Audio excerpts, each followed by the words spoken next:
Hello students, here we are once again with JPRC Digital Study. Students, today we are going to learn about the second part of the landscape of the shore. Students, in the last video we have learned till stanza 4 where the writer wants to describe the difference between Chinese and European painting. The writer was Nathalie Troy. She likes painting and also written this essay about the painting. To know about the rest of the part of this lesson, read from 5th stanza to the last. So, see your textbook and learn carefully. From stanza 5, a classical Chinese landscape is not meant to reproduce an actual view as would a Western figurative painting, whereas the European painter wants you to borrow his eyes and look at particular landscape exactly as he saw it from a specific angle. The Chinese painter does not choose a single viewpoint. A classical Chinese landscape is not meant to reproduce an actual view. Classical Chinese painting did not produce the real view as Western figurative paintings as the Western countries reproduce in their paintings. जिस तरह से पश्चिमी देशों के painting हैं, पश्चिमी देशों की पेंटिंग जिस तरह से एक्चुअल व्यू अपनी पेंटिंग्स में दिखाती हैं, वास्तविक दृश्यों को दिखाती हैं, ठीक उसके विपरीत चाइनीज जो पेंटिंग है उनमें इस तरह की कोई भावना नहीं होती है. उनका अभिप्राय जो होता है वह वास्तविक दृश्यों का चित्रण करना नहीं होता है. Whereas the European painter wants to borrow his eye and look at a particular landscape exactly as he saw it.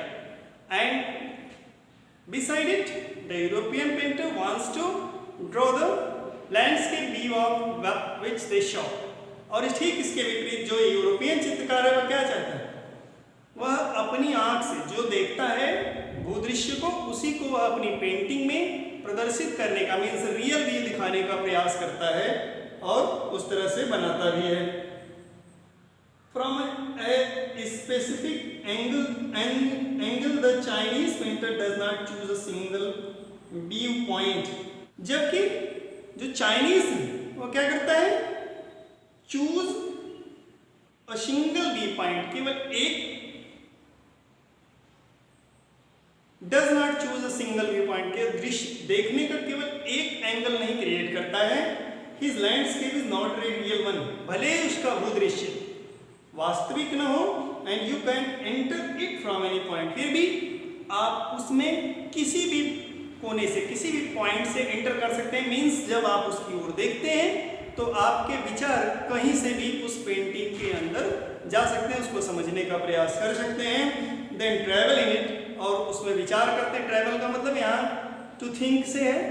आप उसमें एंटर करेंगे, एंटर मीन्स आपकी मेमोरी उसके लिए एक्टिव हो जाएगी, उसमें आप भ्रमण करेंगे, उस चित्रों के बारे में विचार करेंगे.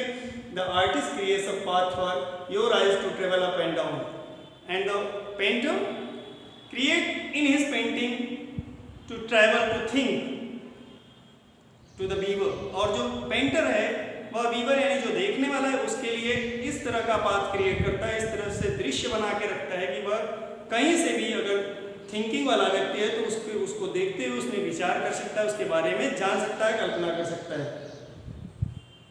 Then back again in a leisurely moment, और फिर कुछ देर उसके बारे में विचार करें. लीजरली मोमेंट में फुर्सत के क्षण कुछ समय तक वहाँ वह समय व्यतीत करके कुछ देर उसके बारे में विचार करके वह वापस लौट सकता है. मीन्स फिर से अपनी भौतिक संसार में लौट सकता है, अन्य विचारों की तरफ जा सकता है. This is even more true in the case of the horizontal scroll in which the action of slowly opening one section of the painting then rolling it up to move on to the other.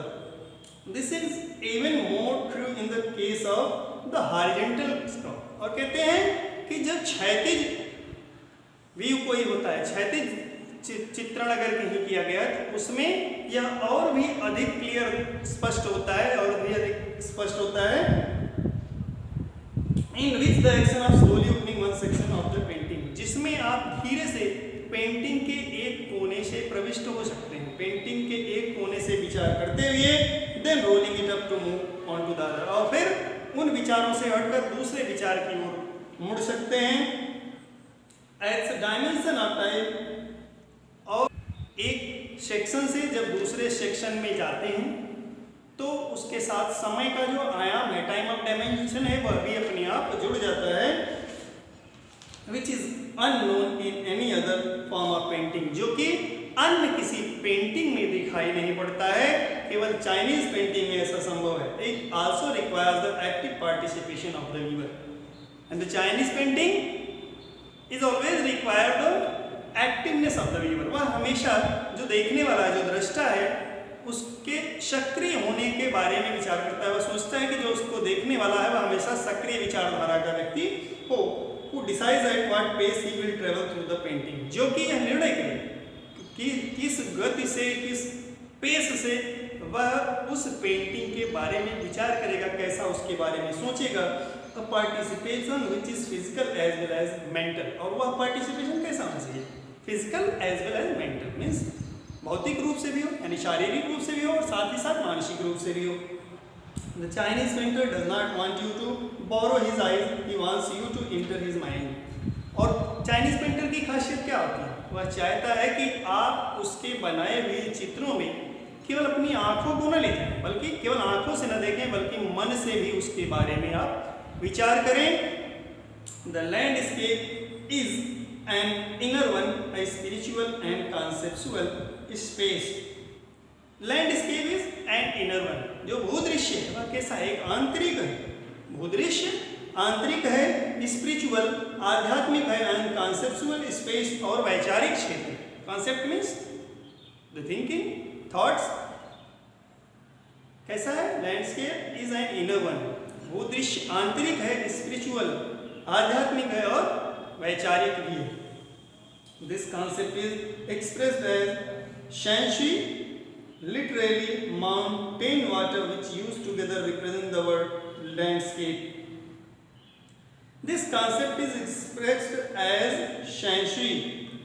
यह विचार, यह concept किसके रूप में व्यक्त किया जाता है, shanshui के रूप में व्यक्त किया जाता है, which mean mountain water, जिसका मतलब क्या होता है, पर्वतीय पानी, पर्वत का पानी, which used together, जिसका एक साथ प्रयोग करके represent the world landscape, भूदृश्य शब्द प्रयोग किया जाता है, भूदृश्य का वह प्रतीक बन जाता है।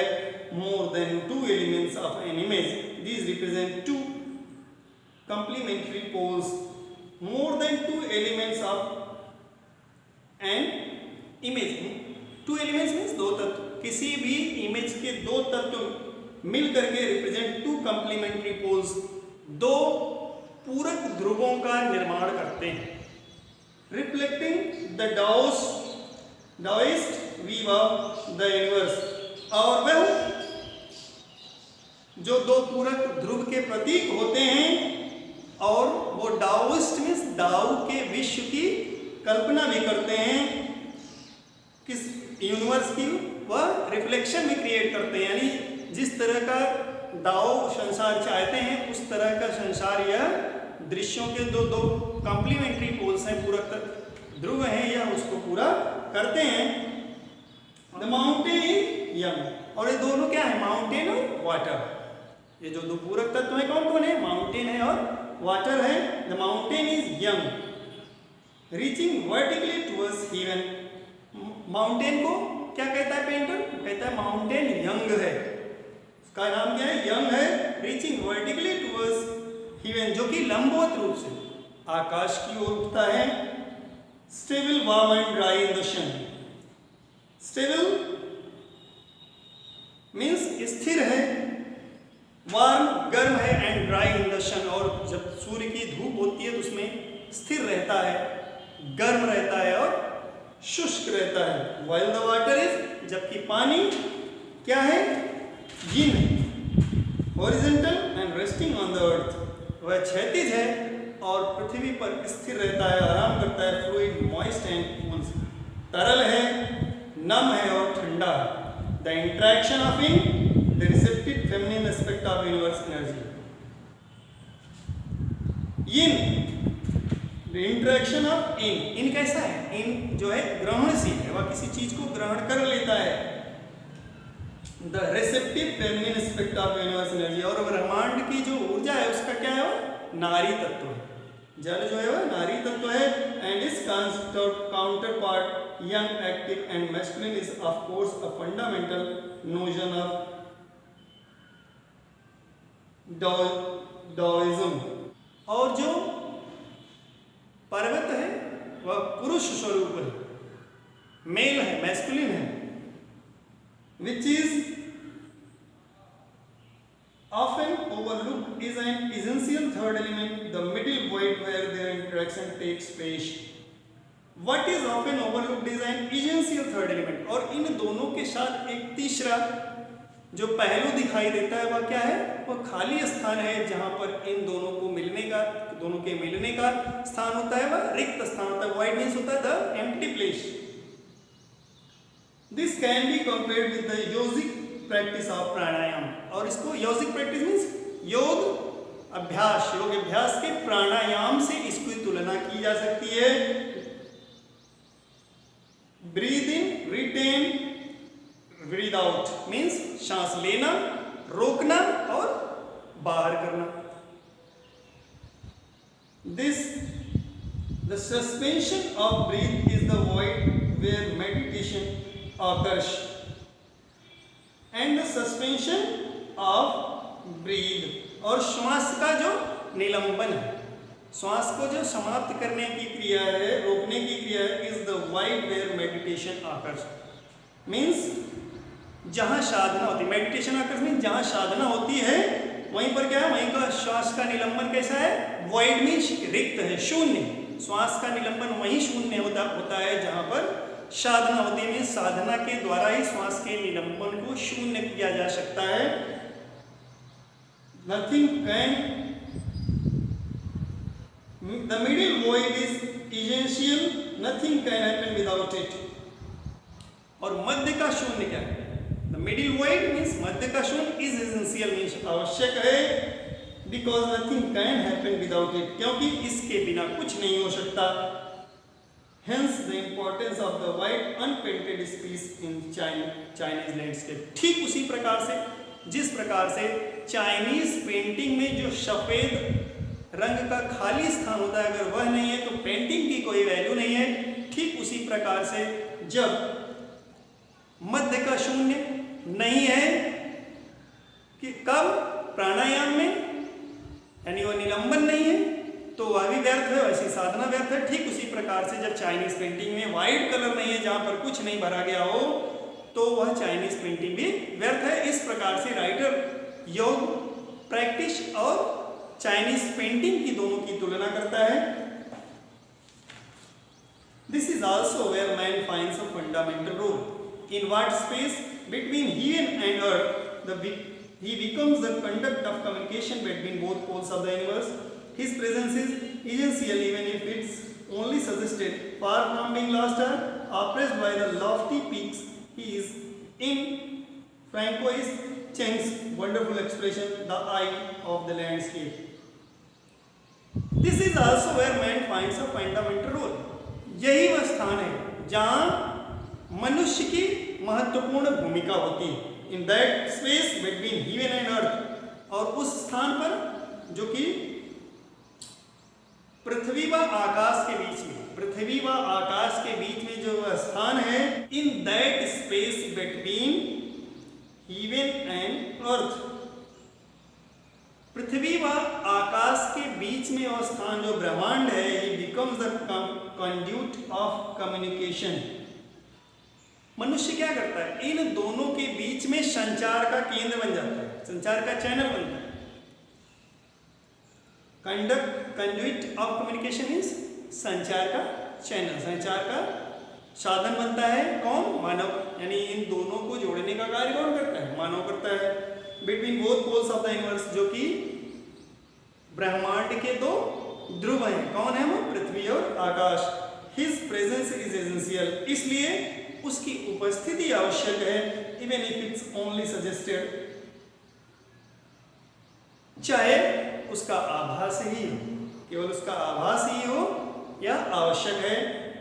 फार फ्रॉम बीइंग लॉस्ट और oppressed by the lofty peaks he's in François wonderful expression the eye of the landscape. How is the man? He is like the high mountains which was able to disappear or suppressed. कि पर्वत चोटियों के बीच गुम होने या दब जाने की बात तो दूर, François change wonderful expression, François change की अद्भुत अभिव्यक्ति में the eyes of the landscape क्या है? वह भूदृश्य की आंख है। वह भूदृश्य की आंख है। कौन है? Human being. उसकी उपस्थिति आवश्यक, ह्यूमन बीइंग की उपस्थिति आवश्यक है, क्योंकि पर्वत चोटियों के बीच गुम होने या दब जाने की बात तो दूर, फ्रैंकोइस के अकॉर्डिंग, फ्रैंकोइस की अद्भुत अभिव्यक्ति के अकॉर्डिंग मानो क्या है? भूदृश्य की आंख है। यानी अगर मनुष्य नहीं है तो इस तरह की पेंटिंग्स की कोई वैल्यू नहीं है, क्योंकि वही इसको बनाता है और इसी के बारे में विचार। Dear students, read the lesson. With the help of this video, we will meet with the next chapter in the next video. Till then, thanks.